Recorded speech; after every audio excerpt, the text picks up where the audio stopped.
Well, hi everyone. Thanks for joining us today. Today we have Ben Shipley with Trust the Process. They are a virtual assistant company, and one of his North American team member is part of one of my network and action groups out here in the Austin area.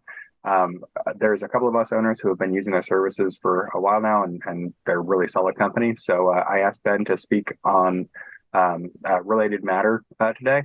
So just kind of give you a little bit of information about him. He spent his recent years training and coaching entrepreneurs. He moved over to Trust the Process recently. It's an outsourcing technology enablement agency that's focused exclusively on SMEs and as the chief growth officer. He spent the majority of his career building, leading, and developing teams in over 30 countries and across every continent, managing diverse portfolios ranging from very small teams of like 1 to 2 to teams of 200 plus, and with revenues up to 75 million annually.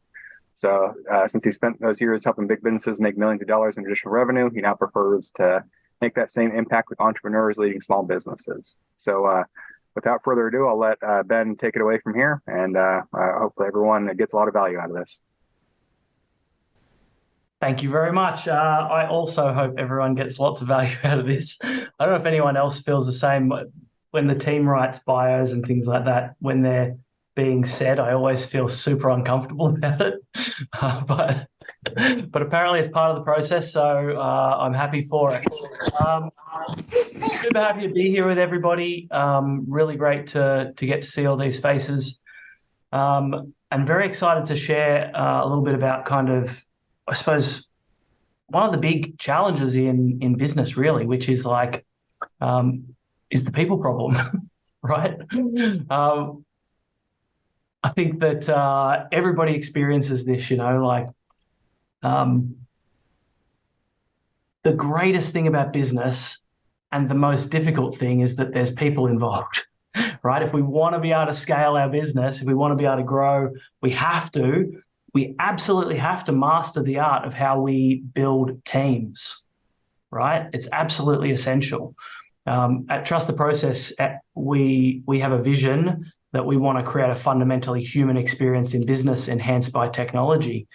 And we feel that every day, that people challenge, right? Because we're obviously a business ourselves. We are entrepreneurs ourselves, growing businesses. But we are, as an outsourcing business, we deal in people. People are our product. They are our service, right? So this is kind of our area of expertise. And so today, what I really want to be able to make sure we cover off are 4 things, right? Number one, just a little bit of context around why is it so hard to find great help, right? Let's explore the problem a little bit. Number 2, how do we structure teams in order to be able to scale a business up? What is the sort of fundamental structure and the way we need to organize people within our business in order to be able to do that? Number 3, how do we kind of get out of the weeds? The weeds of being a technician, doing the work day to day in order to be able to work on the business and not just, fighting fires and in the weeds all day, every day. And 4, what's the difference between doing something in-house versus outsourcing it? What's the difference between onshoring something versus offshoring something? And just explore some of those options. We're going to go fast today. We don't have a huge amount of time, and I always make the great mistake of having far too much content to cover for the amount of time allotted. So we're going to go really fast. I hope that's okay for everybody. I will make sure there is time for questions at the end. But if you have questions throughout, feel free to put them in the chat. Feel free to come off mute and ask me a question, right? Interaction is key. I am somebody who likes to have a conversation. And so if I just end up talking at everybody for a while, I start to feel a little bit lonesome up here. So help me out. If I ask you a question, come off mute or write in the chat box and give me an answer.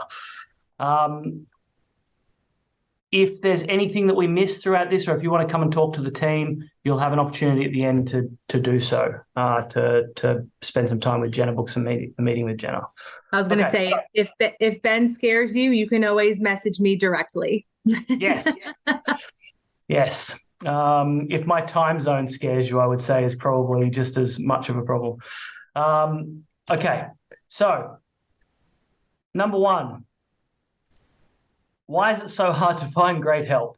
Look, there's a bunch of reasons, but let's cover a few of them real quick here.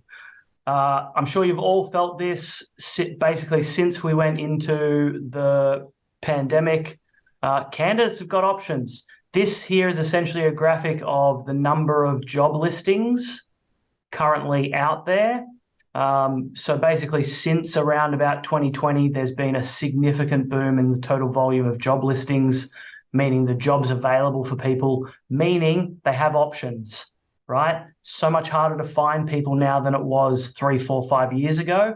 And that's been a major part of the problem, right? They have options. It's hard to get people to draw people in. Second thing is the cost of those people has significantly increased. Can I get a little, maybe a little show of hands here?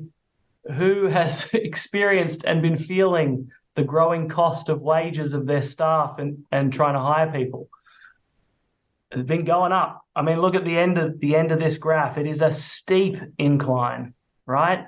And these are US-based statistics, by the way. I'm not showing you what's happening here in Australia, where it is actually slightly worse just recently. Little dip off just at the end here. Let's hope that maybe, well, look, for the good of people, generally, maybe it's a good thing for us as business owners. We would like a little bit of time of it being maybe a bit more flat. The third thing, honestly, is a lack of definition, right? Don't know if anyone's seen this particular meme before, but who's behind all of my problems? Damn, it's probably me. A few things to this, right?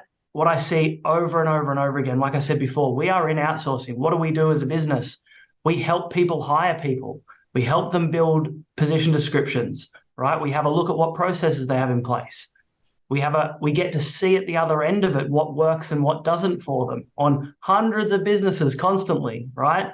So we get to test this stuff constantly. And the thing that I see over and over and over and over again is poorly defined or undefined job roles. The person coming in doesn't really know what they're supposed to be doing, right? We hire somebody to do marketing or somebody to do sales, but we don't actually define what that is or how they're going to do it. Poorly defined or undefined reporting structures. They don't know who their boss is, or they don't really have one, right? We've just kind of thrown them out there to the wolves. Poorly defined or undefined objectives and expectations. They don't know what good looks like. They don't know what their KPIs are. They don't know what their goals are, right?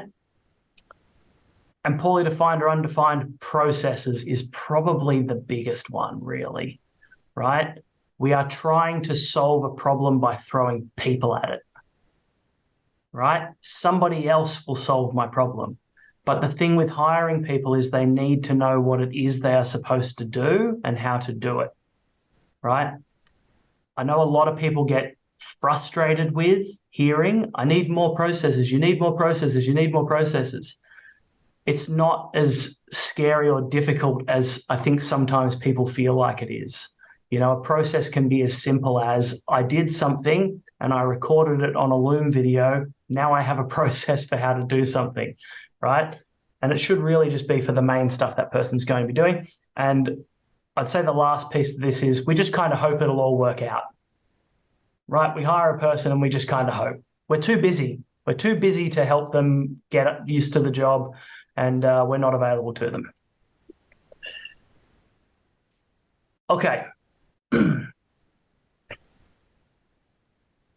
So a couple of little pieces here. For anybody who's read The E-Myth, this is the delegation versus abdication grid. An amazing book. Any entrepreneurs out there who haven't read it, I absolutely recommend The E-Myth. So this is the difference here, okay? This grid is essentially, am I monitoring or am I not monitoring what's happening, right? Am I checking in to make sure that good work is being done, or am I not? Am I supporting the person in getting that good work done, or am I not supporting, right?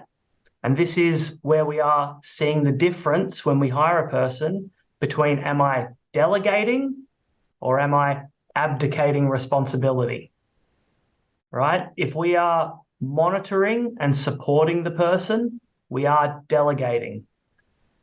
If we're not really supporting them and we don't ever check the quality of their work, I don't know if anyone here has ever heard the saying, inspect what you expect. If we're not monitoring and not supporting, we are abdicating, right? And if you want good people to work, then you have to delegate and not abdicate. And so this is really the last piece of this. Why is it hard to find good people? Because quite often we find good people and we don't do a good job of managing them, right?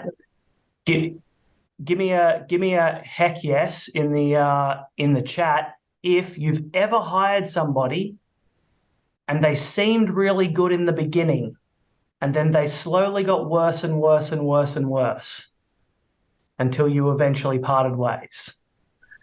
For the most part, if that happens early and that happens often, that's usually an abdication problem, right? Oh, they seem really good. I can back off. I don't need to be involved. I don't need to think about that anymore. And that's where they fall off a cliff and start going in the opposite direction. Okay. So what's the solution? Christine and Kane, thank you very much.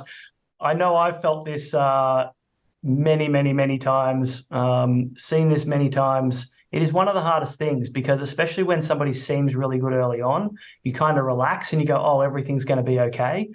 And then all of a sudden it seems to not be, and you gradually get more and more involved up until the point that you're as involved as you should have been in the beginning, but it's too late and they're gone.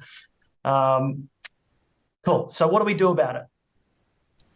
The trick is how we structure, right? And all of you will be in varying degrees of business growth, right? Doesn't matter where you're at and the size of your team, how we think about the future growth of the team and the future structure determines how we kind of operate now, okay? And so this is how I like to think about business, right? I always want to think about it in terms of these sections of my business. Marketing, we need to get out there and people need to know who we are. We need to create demand for our service or our product, and we need to capture that demand, right? Sales, we have to convert the demand. There's no point in having 10,000 leads and none of them become customers. Service, somebody needs to look after those customers and make sure that they're getting a good result, right? We need to help them succeed, and we then need to grow with them, right? For so many people, their biggest growth opportunity is not with new business, it's with their existing customers, right? What else can we do for them? How can we grow with them? Operations, we need to do a good job of delivering the service operationally. That can be things like logistics and returns and reporting and admin and all that sort of stuff. And we need to obviously find ways to create efficiencies. And then finance, we've got to count the money and make sure that we've got enough in the bank account in order to be able to pay our bills, right? Underpinning all of those 5 things are technology, right? What are the platforms that we use to sew all of these pieces together and make sure that we have a nice seamless system? And the people, right? Who is doing the work? Those are the 7 elements of a healthy business. There are some slight variations. I would say in some businesses, operations is complex enough that maybe they have a number of divisions within that, right? But these are the 7 pieces to a business that if you organize your business in this way, you'll find it much easier to grow because you'll be able to assign people to tasks that can completely remove them from your day. And I'll tell you what I mean by that, right? So getting out of the weeds, how do we actually elevate ourselves out of the day-to-day so that we can manage our business rather than be doing everything? The trick is to think about these 5 elements of the business in terms of levels of responsibility, okay? There are 3 levels in any business. The first is the technician, right? The person who is doing the work within marketing, the person who is doing the graphics, making the social posts, sending out the EDMs, right? All of those bits and pieces, working on the SEO of the website, technician work. I'm doing the work at the coalface. The manager, the person who is managing the work, the person who is overseeing it, and making sure that the processes are being delivered, quality is in place, all of those things. And then the third level is the entrepreneur. And we should be thinking about the entrepreneur in terms of the entrepreneur as a person who builds assets that can operate without them, right? So for them, it's about creating systems and structure and leadership structures and putting the right people in place so that eventually they can step out. But these are the three levels within a business, okay? And so when we put those two things together across marketing, sales, service, operations, finance, technician, manager, entrepreneur, right? What we're ultimately trying to do here in terms of how we structure our teams is remove ourselves from boxes, okay? Every time we remove ourselves from a box, our life gets simpler and we can spend more time in the areas that we are of most value, right? We are ultimately looking for here your highest and best use. So if you are in a business currently where you are all of the boxes, right? And that will be some of you. You are all of the boxes. When you do actually hire someone, what you're ultimately trying to do is remove yourself from the entirety of the box as much as you possibly can, right? Because as soon as you completely delegate an entire box, you can now focus somewhere else, right? You can just manage that box rather than do it, right? We're trying to create simplicity so that we have better control. And so the decision about where to go is mostly down to value, okay? If you are the number one salesperson for your business, removing yourself from sales is probably not going to have a massively positive impact on your business, right, as the technician. Adding a salesperson doesn't remove, in that scenario, very rarely is going to remove you from the sales box of your business, right? So it becomes about prioritizing. Where are the lowest value tasks that you are currently doing that allow you, if you could delegate them, to remove yourself from that box entirely? Most of the time I find this is usually somewhere in service or operations, quite often in marketing. You know, if you're doing a lot of work, making snippets and social posts and scheduling those social posts and doing all that sort of stuff. If you're taking a ton of customer queries for bookings, for scheduling, for client appointments and things like that, quite often that's a really good one. And for the most part, for anybody in the smaller end of SMEs, like basic admin, basic admin and bookkeeping and things like that are usually the first place to start, where you can take those low value, high repetition, simple tasks out of your day and do something more valuable, like sales, like marketing, like partnerships, like all of those things. Is this resonating with anybody so far? All making sense? Great. All right.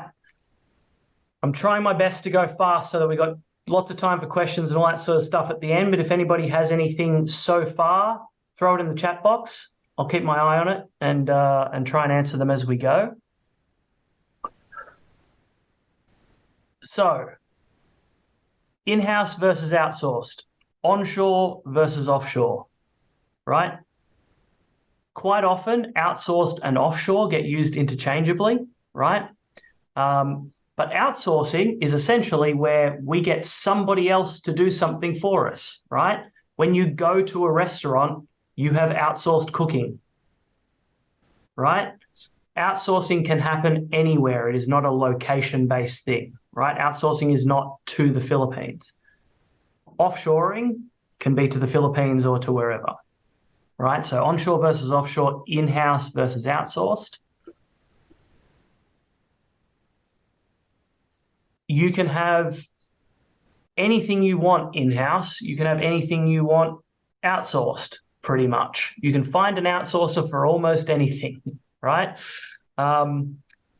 What I tend to find is you might want to do a combination of the two, and I'll explain that a little bit more in a moment.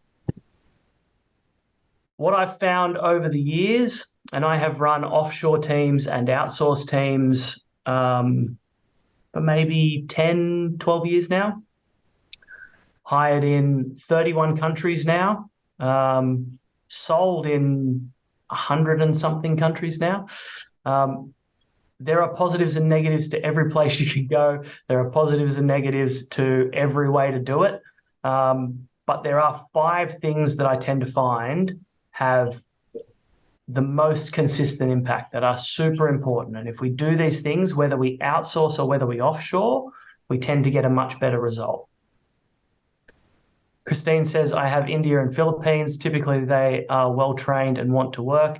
You just have to be patient when onboarding. Christine knows 100%. The onboarding piece is so important, right? So important. And you do have to be patient. In everything in life, I believe, you pay in money or you pay in time, right? And so if you are getting a significant discount in money, usually somewhere between a quarter and a half of what you pay onshore, depending on the role and location, you will quite often need to pay in time upfront. But 5 rules. Number 1, never outsource a problem. If you try and throw your problem as a grenade to someone else and say, fix that for me, usually what you get is a bigger problem, right? You get a bigger problem because somebody else has been trying to do it for you and they don't understand it, and you don't understand what they've done, and you don't understand the work that they've done to resolve it. So you get none of that knowledge either. If they've made any progress, you don't know about it. Number 2, outsource systems instead. What we are ultimately doing, if we are going to outsource something, we want to be able to say, this is how you do the thing, now do the thing, right? Because then we can focus on training and quality control rather than trying to figure out if this even works at all. Jenna, you might have a little insight on this too. I find a lot of people that offshoring doesn't work for, when they say it didn't work for me, they didn't even know whether the process worked at all anywhere, let alone offshore. Right. A lot of times I see there hasn't been any sort of, for lack of a better word, A/B testing on, they haven't even tried this for themselves to start. It's just like an idea in their heads, and they're thinking, I have this fantastic idea. Let me find people to do it. But you haven't even tested it out in the States yet to know if it's going to be something successful that you can, delegate to somebody else. So yeah, I see that quite often. Yeah, exactly. Number 3, always have targets and a management plan, right? What is it that we're trying to get out of this process? What are we trying to achieve? And how are we going to manage it, right? Who are they going to report to? Who's going to be the champion of this? Even if you use like a marketing agency, for example, you still have to have somebody who's responsible for that relationship and manages that relationship, right? Whatever model it's in. And final thing is, there's no such thing as set and forget, right? Any offshoring or outsourcing agency that you ever talk to, if they're like, just give it to us and we'll sort it all out, right? Never seen it. I've never seen it work. I've never seen it work. There's no such thing as set and forget. Everything is a process that needs to be improved. We've got to go through the trial and error. We have to work with our providers and make sure that we're progressing that process and making sure that we improve it. Surprise, the number 5 is go hybrid. That slide I showed earlier where in-house was surrounding all of the outsourced pieces. Ultimately, you do not want to entirely abdicate a process from an outsourcing perspective. You have to have an internal manager, right? Have external people to do the things with an internal manager if you go offshore, if you go outsourced. Super important, right? As soon as your business has abdicated responsibility for the outcome of something, you will find that the outcome is almost never achieved, right? It's like when somebody goes to use a CRM and they say, set up the CRM for me, but I don't really want to have much involvement in it, and they don't understand how it works, and they pay all this money and they have a CRM and now no one uses it and they don't understand how to make anyone use it, right? Whatever you're going to do in your business, you have to take responsibility and ownership for it. You have to have an internal champion for it. I see Christine violently agreeing. Appreciate that. Okay, so how should we decide which option we should take? Okay, this is the model that I like to use for deciding what should be outsourced, what should be in-house. The degree to which the thing that you need to do is strategically important should play a huge role in whether you keep it in-house. Okay, and I'll give you an example of this. I get regularly e-commerce businesses coming to me saying they want the management of their website handled for them. Okay, the conversion rate optimization, the UX, the UI, the SEO, all of those things. And as much as it's, talking myself out of work, for most of those e-commerce businesses, I would say those are pretty fundamental skills to the success of an e-commerce business. You probably should have somebody internally who is an expert in those things, right? If you as a business owner have an e-commerce business and you don't understand what makes your website work and what makes it convert, you're probably missing a trick, right? So that's an example where you probably want to make as much of that really core, strategic, important elements, you want to make them a priority to keep in-house, right? The other side of things is technical skill. To what degree is it really difficult to do the thing, and is it really hard to find the technical skills required to do it? Because quite often the technical skills required to do it, I don't need very often, okay? So I think SEO is a good example of this depending on your business. If you're like a service-based B2B business, you probably don't need an SEO expert working in your business all the time, right? And so this is an example where you might go to an SEO agency in order to get SEO work done, right? But the stuff that is maybe a little bit down the strategic importance and a little bit down the technical skill is the stuff where you should go, I just want somebody else to do that. It makes no difference to me who is doing my bookkeeping, for example. It does not significantly change the outcome for me. It is not of massive, it is super important, by the way, but it is not of strategic importance to the future growth of your business, making sure that all of the right things are in the right boxes, right? That's how I like to think about the difference between them. But where you can also find massive value is where something is quite repeatable, but sometimes high technical skill. And so I'll give you an example of one of our customers. One of our customers is a company called ProFinish, and they are in the construction industry, right? They do fireproofing for big commercial builds. And so all of their, let's say, sales work is very technical sales work. They have to do estimating, drafting, all of that sort of stuff in order to put forward a proposal. And so while estimating is a high technical skill role, it is absolutely something that you can do offshore, because if you do something like that offshore, it being a very repeated process, you, instead of having to hire somebody to do it who maybe is fresh out of university or something like that with very little skills, or maybe they're not even qualified in the area, for a third of the price of that low-skilled, low-qualified person, you can get a civil engineer with 12 years experience in the Philippines doing all of your drafting for you, right?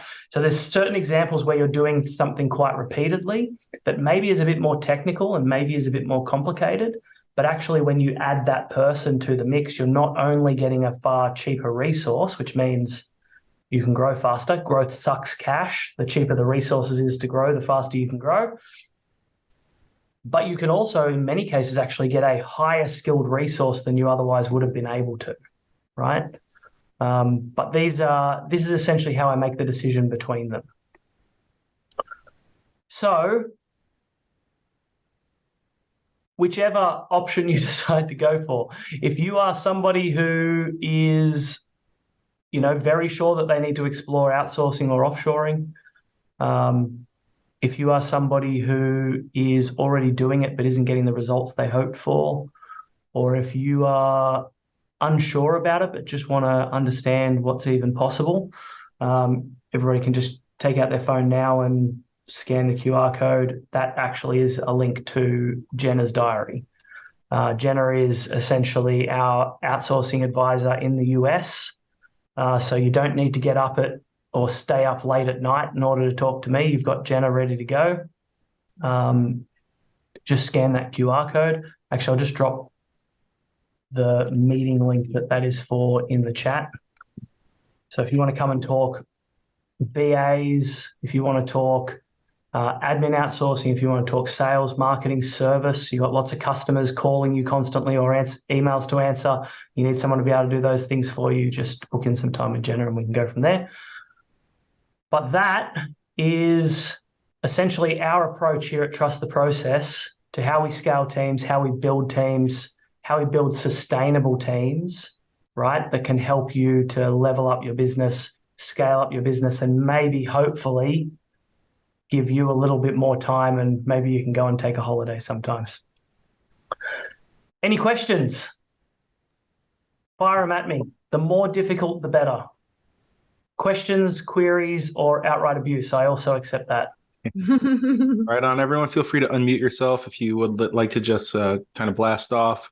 You could hold the space bar to unmute yourself or just click the little unmute button. What have we got? Who's going to be first? Any questions? We don't bite. Great presentation. This is Christine Marie. Hey, I just had to switch off to my phone Zoom. Yeah, right. Ben, so good, so good. Gosh, I wish I would have known about you guys when I first started. Yeah. However, I think it sounds like what you guys do can really help someone be really clear about what it is that they do need. Because I think when you're first starting out, you don't know what you don't know. So you don't know how to train you don't know how to train someone, so, but so true. It's so needed. And that's the only way you're going to grow and scale is to outsource. Yeah. Very true. Very true. Something that I think is worth mentioning, Christine, is with our company, we basically dedicate a team lead to every single one of our clients, which just acts as an additional layer of support because, Christine, you nailed it when you said, I loved all of your interaction throughout the entire meeting, so thank you. But, the support, making sure that your person is logging in on time, keeping track of those KPIs, making sure that what you're putting into it, you're able to grow the business. I'm extremely biased, obviously, because I work for Trust the Process, but our co-founders are actually former logistics and operations officers in the Australian Army. And so we literally run things with this military mindset. We're extremely proactive. We like to get ahead of those problems because ultimately, whether you hire onshore or offshore, people are people, right? And so, having that additional layer of support really helps, I guess just get ahead of any potential road bumps. Yeah, go ahead. I do have a question. So it sounds like you guys are OBMs, online management, business management, right? So my question is, in my business is, when I'm launching and doing a launch, and my VA is not always available, do you guys, I do work with coaches that are launching, coaches that launch. And then when they've got a big launch where they've invested in, an ad spend and they're bringing people in, are you like a project managing, right? But working with coaches. Do you guys do any specialty in doing any of that? Like having an online business manager that manages, that says, somebody's managing this part of the launch and somebody's managing, how, from the beginning of awareness, as far as, after ads go out, as far as, step-by-step processes about, is everybody doing the right, is everybody doing their part? Because I can't do all those parts. So as far as specialists for that, we will quite often hire people with a lot of project management experience. the whole coaching world, I don't think I mentioned this before. That's part of my background. I spent 3 years working for one of the biggest business coaching businesses in Australia. Sweet. 500 odd members. And one of the things that we found super helpful for coaches is essentially what we would call like a bit of a concierge. So we tend to hire people with project management experience who can pull together essentially all of the elements of a campaign that's going on, but can also act as that first point of contact. If you're in sort of coaching, you tend to spend most of your time in meetings with people, and so people email you or message you or whatever, and they can't get a hold of you. And so that concierge person kind of ties it all together, and when somebody messages, they check the diary and make sure that there's time and book time in and kind of manage calendars and do all that sort of stuff. So that actually, this is a good example for outsourcing where some people worry about quality when you go offshore with outsourcing, right? Right. But in some processes, the customer experience is better because someone's available rather than where they happen to be, right? Mm-hmm. You're a customer of a cleaning company, for example, and you call and you can't seem to get a hold of somebody and you need to reschedule, right? That's a terrible experience, right? And for a lot of cleaning companies, the reason for that is that they've got a person sitting in the office taking calls and that person's on the phone all of the time, right? And if instead of having that one person, we had 3 people for the same cost, actually in that scenario where that person is able to reschedule, is able to get a hold of somebody, that is actually a far better customer experience just for being available. And so the same goes for particularly for like business coaches and things like that, is where availability is a problem and creates a customer experience problem, having somebody that is always available and can pull all of the different pieces that are going on together while you're always with clients, I think that stuff tends to work really, really well. Mm-hmm. Yeah, one of availability. Oh, I'm sorry. One of the things you had said that actually raised a red flag for me was when I need something done, I can't get in touch with my VA. I was like, in what world is that allowed? So that's, I have to say, again, being biased, but, having, I'm here in the US, I basically am covering UK, US. And then I like to call my little team of magic elves that are working overnight, which they're not working overnight. They're working during their working hours during the day. It's been an incredible opportunity for me. And because I've been able to sleep peacefully at night, knowing that our clients are basically taken care of 24 hours a day based off the time zones. Yeah.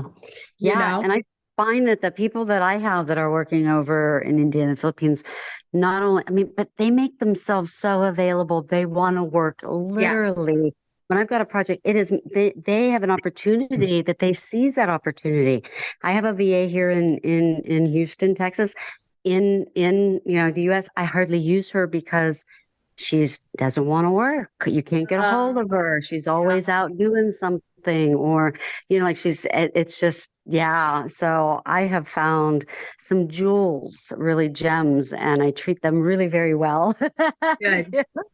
They want to work. Big for us too. But certainly the organization of what you guys offer sounds like something I will look into in the future as well. Yeah. Even worth having a chat to Jenna just to get to know her. Yes, absolutely. I can promise it's worth it. Okay. Got a couple of friends on here. and you as well, Ben. I would love to have a chat. Sounds like you've got a lot of experience in the area that I'm in. Yeah. Kane, absolutely love it. Kane, did you have a question? Yes. Can you hear me? Yes, sir. Great. You know what? I was eating food earlier, so I'm not now, so I can come on camera. But as it pertains to, I would think there's a big difference between the quality or caliber of an outbound virtual assistant who's calling to set appointments versus an inbound who's fielding calls, right? So can you just talk a little bit as to what that looks like? Like, I have a friend who's trying to get a small business consulting practice off the ground, and to get more solid leads and, you know, get appointments on the calendar. So can you just talk a little bit about the difference between, you know, the caliber and maybe even budgetary costs? And if it is an outbound appointment setting, do you recommend starting with 3 VAs and then kind of audit them, see who does well, and then narrow it down to the ones that work? Or I don't know what it looks like, but I'm just trying to get some advice there. Well, just on the thing around start with a few and see who kind of makes it, that's really a budgetary question. If you can afford to hire multiple and sort of see who makes it, then that's a pretty smart way to do it. But obviously then you've got to pay 3 people while you're figuring out who makes it, to a degree. As far as the difference between inbound and outbound, for the most part, outbound's really hard, okay? So I tend to mix both. You can absolutely have people just doing outbound, but then ultimately it's about who are you targeting, what's the quality of the data, what's the message that you're going out with and the offer. Because if those 3 things can really come together, outbound campaigns can be really successful. If it's a bit wishy-washy, you end up, I mean, look, outbound, even with a really good campaign, you're going to be in the 1%, roughly 1 to 2% conversion rate. So if you start having bad scripts or bad data or anything like that, all of a sudden you start to get into the 0.5% conversion rate and 0.2%, and all of a sudden the numbers don't stack up anymore. So it ultimately, I would say, it is about the process. We have a good process that we give to our clients when they set up outbound campaigns. We suggest that they run them. I really only suggest them for B2B clients or B2C that has a really, really solid database and a good name, you know, and a high ticket item. But for B2B, we use a system called Apollo. And the reason we use Apollo is because it's a good outbound cadence software. So you can set up what your steps are. It links well through LinkedIn, but it is also a database itself, right? So you can get contacts with mobile numbers and email addresses and all that sort of stuff directly from that database, pull them into a sequence, a series of steps, you know, initial email, call, SMS, LinkedIn, etc., and organize that. We've got a sequence that we've built that we give to our clients to say, this is the order you should go in. We build it in Apollo, you know, give them a VoIP phone, and away they go. But even when you build those, it is a matter of how much attention are you going to pay for it? Like the point I made earlier about it can't be set and forget. 0 outbound campaigns work perfectly straight off the bat. So you have to test messaging, and you have to test the quality of what's happening, and you have to listen to calls, and you have to coach and do all those things. But they can be super, super beneficial if those things are in the right place. Question for you, Ben. Yeah. When you're talking about check, so would the client like have access to go kind of audit calls, or is that something that y'all do internally? Like, what's that look? It's like I want to see the quality and what those calls sound like, and then to turn those into coaching opportunities to refine the process. Yep. So the calls get recorded, and you can listen to any call at any time. Actually, through Aircall, there's a listen in feature. You can listen to them while they're happening if you want to. So if I may interject here for a second, Ken, quick question. Were you asking about pricing offshore versus onshore and skill level as well? I was asking many questions, all kind of jumbled up. And thank you, Ben. You've provided some insight there. But then also, yes, that was bundled in there as well. Like what kind of budgetary wise, if you can throw some rough numbers. Absolutely. So I actually think so. For those of you who don't know, Ken and I actually worked together in a past life, and so we were working for a sales company, or a tech company doing sales. But to put it this way, I actually took like a sales salary here in the U.S. I just chose 75,000, divided it down to the hour. You're looking at about $36 per hour, right? Plus on. Say that again. plus on costs. Oh yeah, But exactly. Hiring You're on. people onshore, you obviously have all of the additional employee on costs. Yeah. Right, absolutely. And so when we're looking for people in outbound lead generation, or even like Ben said, we usually want to couple an outbound lead generation with some sort of organic inbound lead generation, just so that there's enough time of the day, tasks to be completed by that person. But we are finding people that have 5-10 years of sales experience. Some people are just starting out. But when I say just starting out, I mean like 1 to 3 years of sales experience. We're not talking about interns. We're not talking about people fresh out of college. We have those who have done full sales processes. Again, with our company, we take a more customized approach to finding somebody. So they may have, the same. They may have worked in the same industry as you. So they would have industry knowledge. They may have, sold services in the past. We try to find somebody that checks the most amount of boxes for you. And then to outsource, an outbound lead generation, you're probably looking at about 9 max $10 per hour for an experienced salesperson. So you are literally cutting that cost to a fourth of the cost. You can literally hire 4 people for the price of 1 that you would hire here in the US. And these are people who, again, who have knowledge, who have their own systems. But also, again, Kane, you mentioned something else about listening to calls. We always try to integrate our people into your business because we believe that the data should stay with you, whether that employee comes or goes, right? Because again, like I said before, people are people. Whether that employee comes or goes, we believe that the data should stay with you. So we are working to integrate our people into whatever CRM you're using, whatever VoIP solution you are using. And then if you don't have any of that set up, we have come up with processes that, as Ben mentioned, we just give it out. We literally give it out because it's one of those things where in our eyes, we are here to help you grow and scale to the next level. And, being a little selfless, that helps at times, right? So we're going to give you what you need in order to grow. And if you so choose, you can have us set it up for you for a fee, but it's information that, it's not rocket science, right? It's just making sure it's being put in an order that makes sense in a process that you can just repeat. So cost-wise, you're finding people with high skill for a low cost here in the US. And as far as being able to listen to calls and whatnot, again, like Ben said, we're going to integrate them into your business. If you have Ring Central, AirCall, Dialpad, any of those, you can go back in and listen to recordings. And we also had suggestions / can set things up as well. I hope that answered some of your questions there. It answered all of them for what I was looking for. Yeah, thank you very much. I appreciate it. Great presentation, by the way. Thank you so much. We actually have a client Slack. And in that Slack, there is a channel for revenue growth that I am in. That's my channel. And so any of our clients that have any questions about sales or marketing, they just can go in there.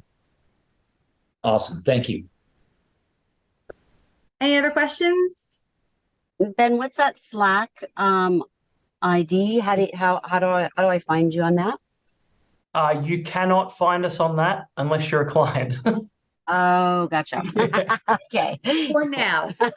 For now. We're working on it. We're gonna open up some channels to outside relatively soon, but for now it is a closed group.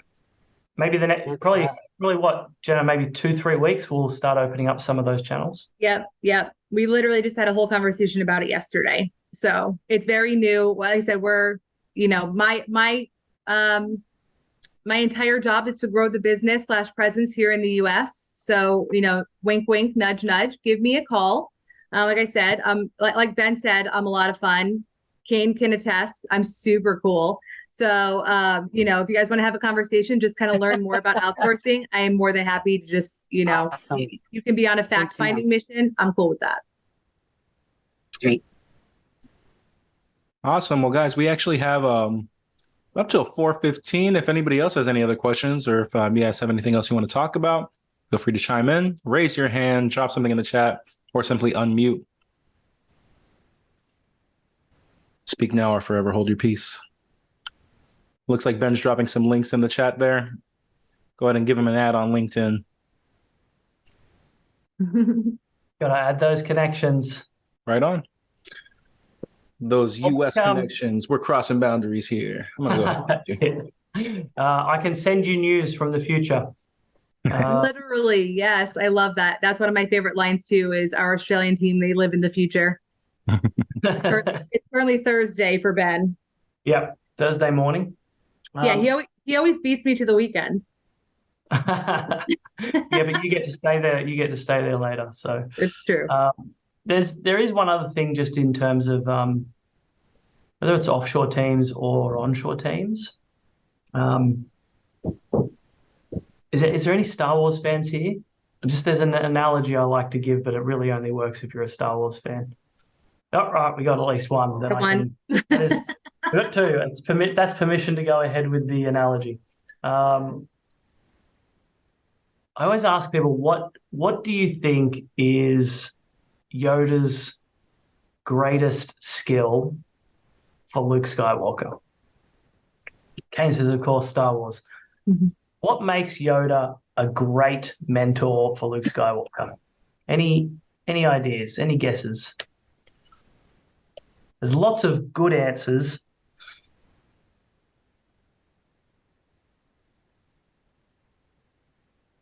The real answer is availability. Besides his ability to say sentences backwards, yes. The real answer is availability, right? For anybody that we want to teach how to do something, it really helps Yoda that there is a system in place, right? He was taught the system for how to teach people to become a Jedi. There's processes, there's rules, there's all of those things. But actually what makes Luke succeed in terms of how Yoda mentors him is availability. For everything he's doing while he's learning, Yoda is available to him to give him feedback, to support him, to let him fail, right? And then build him back up. All of those things, it's that availability piece. And this is what was mentioned earlier. If you're hiring somebody, whether you're hiring them in the Philippines, whether you're hiring them in Colombia, whether you're hiring them in the US, Australia, wherever it is, the thing that ultimately determines whether they succeed or not is whether they have access, right? Whether they have access and whether they have support early on, right? And this is the investment that was talked about earlier. You have to put the time into people early on, and that time early on will pay dividends later, right? When they become a good employee because they know what to do, and not just because they happen to be lucky enough to have figured it out for themselves. But when they become a good employee, all of that time pays off. And when they don't and they leave and you have to do it again, well, now you've ended up spending way more time, right? So when you got a new starter starting, block your time, block your calendar out, as much of your calendar as you possibly can, and give them all of that time, right? Give them as much as possible, and you'll find that it pays off. Right on, right on. All right, well, thank you guys so much. A lot to take in today. I'm going to go ahead and drop this link one more time in the chat for anybody who wants to opt in to share their information with today's participants. Go ahead and fill out that form with your name, email, phone number, calendar link, all that good stuff. You will get a CSV of today's participants with their contact information, but you have to opt in first. Ben, Jenna, thank you so much. Very fruitful. Thank you. Guys, these two are also on our business solutions on Network in Action. So if you are interested in learning more, obviously they've provided plenty of information there, but they have a permanent presence on networkinaction.com. When you log in and go under member benefits and click business solutions, you can find them there. Let's see under what exactly. It's here. I promise it is. Yes, trusted product. Last option right there. Listed as virtual assistant, but the logo right there, trusted process, is right there. So go ahead and click get started there, and they're going to go ahead and set you straight. Thanks again, everyone, for joining us. Do join us on the first, third, and fourth Wednesday of every month for our Network with a Nation, Sales Mastery, and our Focus Forum. Like today, look forward to seeing everyone next week, on the first Wednesday of next month, and have a happy Halloween. Thanks, guys. Thanks, everybody. Cheers, y'all. Hey, thank you.